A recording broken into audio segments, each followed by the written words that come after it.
Hello students, आज की इस वीडियो में हम डिस्कस करने जा रहे हैं गामा फंक्शन और बीटा फंक्शन क्या होते हैं। तो सबसे पहले हम गामा फंक्शन को डिस्कस करते हैं। गामा फंक्शन का जो फॉर्मेट होता है वो कुछ इस प्रकार से होता है। Gamma n is equals to integration 0 to infinity e to the power minus x x to the power n minus one d x, जहाँ पे n जो है वो ग्रेटर देन 0 होता है।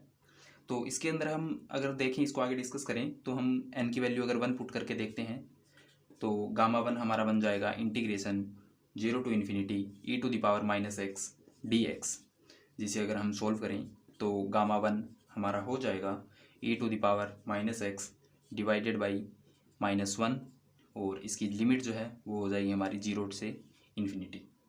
तो इसे अगर हम लिमिट पुट करें तो गामा वन जो है हमारा बन जाएगा 0 plus one, this implies gamma one is equals to 1। तो ये जो है हमारी गामा वन की वैल्यू आ गई, और इसी के अकॉर्डिंग अगर हम n की जगह अगर 1/2 पुट करें तो हमारा गामा 1/2 जो है वो हमारा आता है रूट पाई। तो ये जो दो वैल्यूज़ होती हैं वो हमें याद रखनी होती हैं गामा फंक्शन में, क्योंकि बहुत सारे क्वेश्चंस होते हैं, बहुत सी वैल्यूज़ होती हैं गामा फंक्शन के अंदर जो हम निकालते हैं, तो इनका बहुत ज़्यादा यूज़ करते हैं। अब इसकी कुछ प्रॉपर्टीज़ हम देख लेते हैं।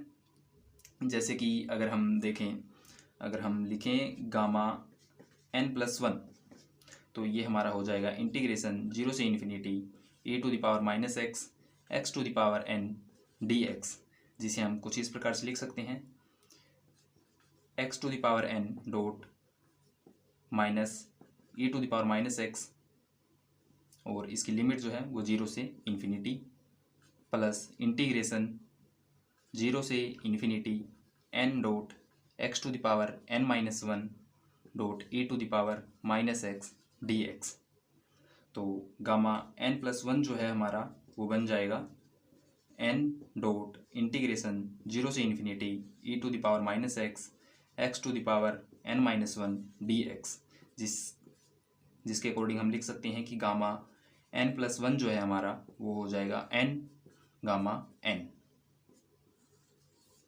अब अगर इसे ही हम आगे और देखें, अगर हम इसे आगे और एक्सपेंड करें तो हमारा जो गामा n+1 जो है वो बन जाएगा हमारा गामा n+1 वो हमारा बन जाएगा n फैक्टोरियल।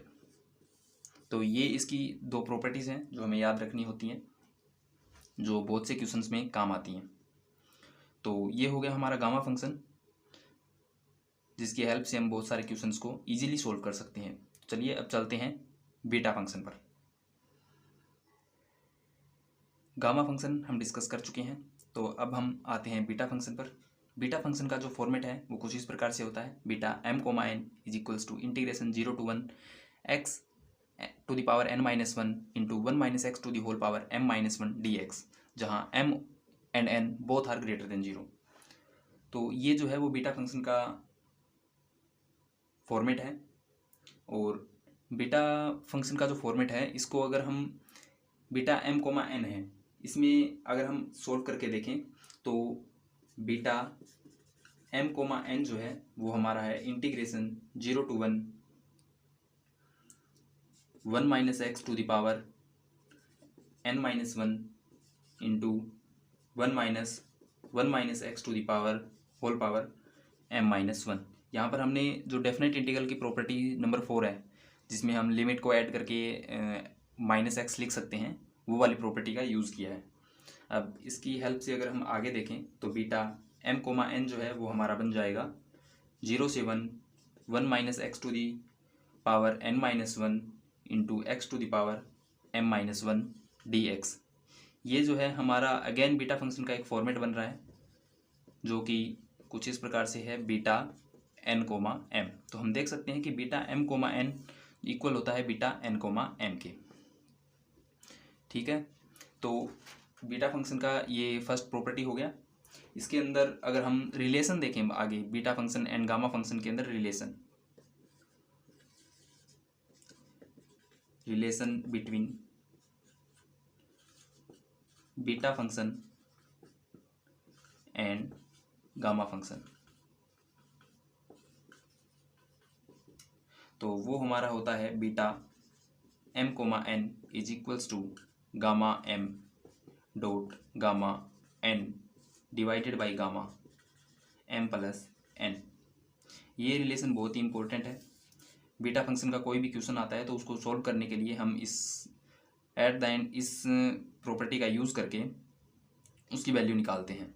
और गामा फंक्शन के बारे में हम अभी पढ़ चुके हैं, तो उसकी हेल्प से हम इसकी वैल्यू इजीली निकाल सकते हैं। तो स्टूडेंट्स, हमने आज गामा फंक्शन और बीटा फंक्शन दोनों को डिस्कस किया। नेक्स्ट लेक्चर में हम मिलेंगे किसी एक नए टॉपिक के साथ। धन्यवाद।